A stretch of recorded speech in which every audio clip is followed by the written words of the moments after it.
The list of banned social media sites include Facebook, Twitter, WhatsApp, Signal and Viber. Social media censorship caused a public outrage from political parties who rely on various networks to attract young voters. President Museveni accused Facebook and an unnamed outside groups of arrogance after the social media giant this week removed Ugandan accounts linked to his re-election campaign. Those channels of Facebook and I don't know which one. This is unfortunate, but it is unavoidable. There's no way anybody can come and play around with our country to decide who is good, who is bad. This one will stop, this one, you cannot accept that.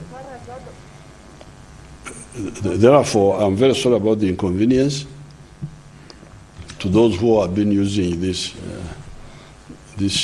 channel. The campaign period has been characterized by killings, beatings and violent dispersal of opposition supporters using tear gas and rubber bullets.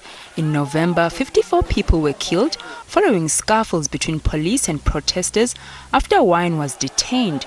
Wine, popular singer whose music advocates for social justice, poverty and corruption, is considered the frontrunner among 10 candidates challenging Museveni, who seized power at the head of a rebel army in 1986. Meanwhile, the Electoral Commission has set up 34,684 polling stations in 146 districts with security forces deployed across the country.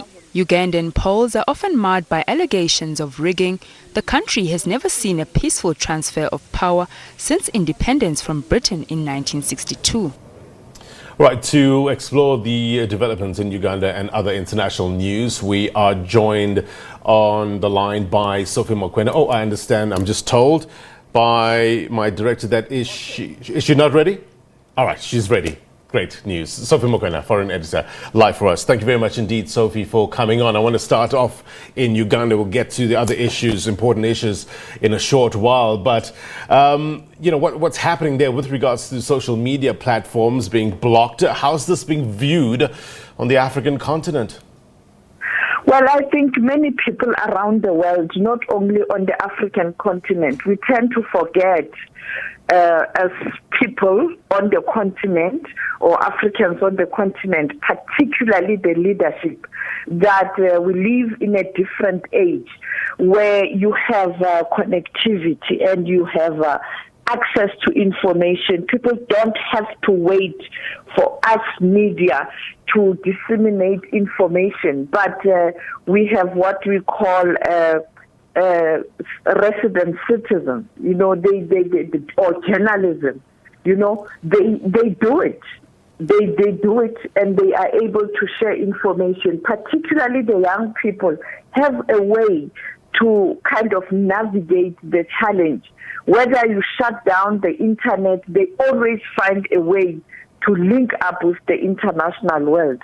And therefore, it has been condemnation all round. I just want to make an example of, Bazi Mashiloa, the former secretary, the former general secretary of COSATU, and also the former senior ANC leader, and later who became also a founder of COPE, and since retired. He has since retired from politics, but he's still a very influential voice. Last night on Twitter, he posted that it is in time like this where you remember a particular breed of the AU leadership. He was talking about people like Mbeki and Museveni, your Kikwete, those Abdullah Wade and them, those leaders, your Obasanjo, when there was a crisis in a particular country, particularly something that would put Africa in a bad light, they were quick to dispatch envoys and also and in the form of retired leaders, sometimes they themselves getting in touch with the particular region. In this case, it would be the East Africa region to say what is happening in Uganda, much as we support the sitting president because he's still a president, but also the relations, with the Liberation Organization. But we have to ensure that at least we show some seriousness in terms of respect for human rights and rule of law.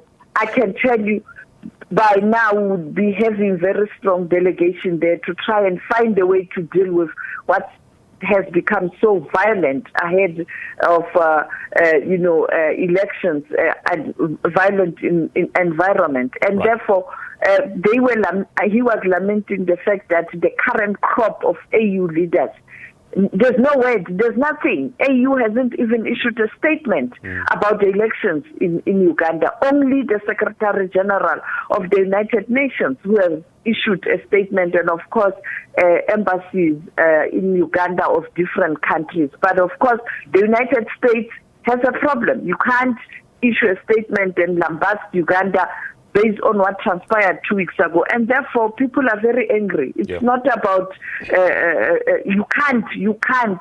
The days of dictatorship are gone in terms of dissemination of information. I just want to talk a bit more about the candidates. On one hand, you have one of Africa's longest serving leaders. The other hand, you have Bobi Wine, a very popular singer, musician. You have interacted with both candidates in the past. Tell us more. What's your thoughts on that? Well, indeed, I have covered the continent for the past 18 years since from politics to where I am now as a foreign editor. I've interacted. I've seen President. I was a political reporter. Every AU summit and all these big multilateral meetings on the continent, I was there.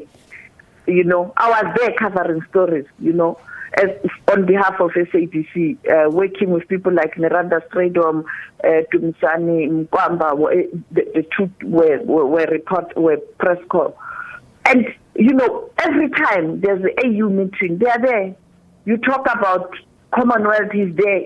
So it's strange that in terms of my own country, I've worked with Mandela, I've worked with Khalim, I'm now working with President Ramaphosa in terms of me as a journalist and an editor. 5 heads of states that I have interacted with in my country. In Uganda, children who were born in 2000, the millennium, they don't know any president except Museveni. Many former heads of states are gone. He is still there. Really? So it is a big question. But I did ask him hard questions when I was in Uganda in 2018. I asked him about the human rights violations. He denied. But the people on the ground, there's a clip where I put together a story about that interview. I also asked him about media freedom, because at that time, already there were lots of challenges in terms of media freedom. It's so strange that story is so relevant today, because that's exactly what's happening on the eve of the election. That was yesterday. And today there's no internet, there's no communication. At the time of the pandemic, how must the citizen communicate during this pandemic? We need communication during this time, and technology in particular, because it's very difficult contact to contact. And therefore it's almost like killing people, People communicate. And therefore that's President Museveni. And then you have Bobi, yes, young, he's vibrant. He also has some issues. And when you look at issues of human rights, the issue of gays, lesbians, and other groups, there's a big question there. He seems to be very cagey on those issues. But there he is, he's young, he's mobilizing the young people. I don't know whether he is going to succeed based on how elections, the preparation stage and the build-up, because that's where you win elections. Sophie, we have that interview with the president that you did. You said back in 2018. I want you to stand by. We're going to play it for the viewer so get a sense of what you were talking about. Yeah, let's roll the clip. Uganda, a jewel of Africa. The East African country achieved its independence in 1962. 56 years on, Ugandans still face challenges. Africa is good, our people is good, but the problem only leaders, the presidents. Yep. Allegations the president has denied. Those who give the impression that there is a political problem here are just liars, because everything is, whatever comes, there is a way to handle it democratically. There are also allegations that the media has borne the brunt of censorship. Some people are not allowed to appear on certain media houses, especially those in the opposition. Currently, it's Bobi Wine. Media houses are under pressure not to host him in any platform. The media freedom is too much. It needs to be more disciplined. It's too much. It is anarchic. It's anarchy. In South Africa, you don't misbehave so much. You're more self-regulating.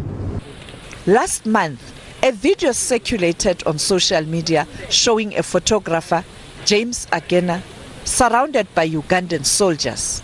The opposition sometimes they misbehave, they try to intimidate people, then the police acts on them. That has been the issue which I heard them talking about outside, that the police had clashed with some people. It clashed with them because they were attacking other people. Sophie Mokoena, SABC News, Kampala, Uganda. So Sophie, that clip, that was your interaction with the president back in 2018. You also spoke to Bobi Wine. We'll play that clip in a short while. That, I understand, was in 2019. I want to get to another big story, Sophie, on the continent. The African Vaccine Acquisition Task Team, established by the African Union Chair, President Cyril Ramaphosa, reported to a special meeting of the AU Bureau of the Assembly that it has secured a provisional 270 million vaccine doses for African countries, with at least 50 million being available for the crucial period of April to June 2021. Talk to us about what this will mean for the continent. Well, it means that perhaps we're making headway in terms of being one market. You know, it was only a few days ago where the Secretary of the African Continental Free Trade Area Agreement, Wamkele Mene, had a media briefing in terms of what are we going to do to ensure that we are one continent in terms of doing business amongst ourselves, but also that huge buying power of 1.2 billion people. And this is what the forebears of the African Union, Organization of African Unity, had in mind when they wanted a united continent. And of course, the AU founding fathers in Durban, that crop of Obasanjo, Mbeki, Wade and them, in terms of one strong market. Now you are able to buy in bulk. Therefore, for example, if UK says, Johnson & Johnson, give me 100 doses, 100 million doses. We come, we say 170 or 270 million doses. Of course, Johnson & Johnson is going to take our invoice as Africa. And therefore, I think this is a big breakthrough in terms of trying to work together as the continent to deliver for Africans. But the question is implementation. So we are hoping that it is just not an announcement, it is going to happen, and credit must go to the team, the task team, COVID-19 task team, that worked very hard to secure this, and that is the CDC, and also Strive Masiwa, who is heading the facility on the continent to procure for the continent under COVID-19, and of course the chair of the African Union. Give credit where it's due, Ramaphosa, who are smart to establish this task team, and all African leaders who supported that initiative, and that's where we are. But at 10 o'clock during the Africa CDC press conference, I guess you'll take it like more clarity will be given in terms of how this is going to be implemented. Yeah, that's the plan, Sophie. In about 20 minutes' time, we'll bring you that Africa CDC briefing, and we're likely to hear much more with regards to these new developments around vaccines. Sophie Mokoena, as always, we thank you very much indeed for your time and perspective. Be well. Thank you, please. All right, our foreign editor, SABC foreign editor, Sophie Mokoena there. So we looked at one of the candidates with regards to the presidential election, Yoweri Museveni. Now, let's look back at